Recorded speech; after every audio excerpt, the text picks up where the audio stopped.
ఆ మాట గాయంగానే ఉంటాయి. ఎందుకంటే నేను మీ మేలు కోరి మీరు మంచిగా ఉండాలని, మీరు బాగుపడాలని నీకు గాయం కలిగేదంటే మాట్లాడుతున్నాను. ఎందుకంటే నువ్వు మంచిగా ఉండాలి. మేలు కోరు స్నేహితుడు గాయాలు చేస్తారు. రే డీజే ముందు డాన్స్ చేయొద్దురా, రే సినిమా పాట చేయొద్దురా, రే ఇష్టం వచ్చినట్టు బ్రతకొద్దని మేలు కోరి వాడు చెప్తాడు. అదే మేలు కాదు. పగవాడు ఏం చేస్తాడంటే ముద్దులు పెట్టడం అంటే ఇదిగోండి డాన్స్ చేయడం తప్పలేదు, పాట వినరా తప్పలేదు, ఫ్రీ ఫైర్ ఆడుకోవడం తప్పలేదు, నీ ఇష్టానుసారంగా బ్రతుకురా అంటాడు. ఎవరాడు?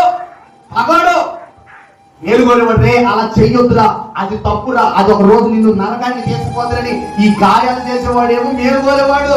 కీడు చేయాలనుకున్నవాడేమో నీ ఇష్టం వచ్చినట్టు బ్రతుకురా. రే ఇప్పుడు కాకపోతే ఎప్పుడురా, ఈ కాలంలో కాకపోతే ఎప్పుడురా, ఈ యవన కాలంలో కాకపోతే ఎప్పుడు డాన్స్ చేస్తావురా, ముసోడు ఇప్పుడు డాన్స్ చేస్తావు అంటాడు. ఎవడాడు? పగోడు. అదే మేలు కోరేవాడు, నీ మంచి కోరేవాడు అంటే డాన్స్ చేయొద్దురా, ఒక దినాన ఆ డాన్స్ నిన్ను పరలోకం కాదని నరకానికి తీసుకుపోద్దని మేలు కోరేవాడు చెప్తాడు.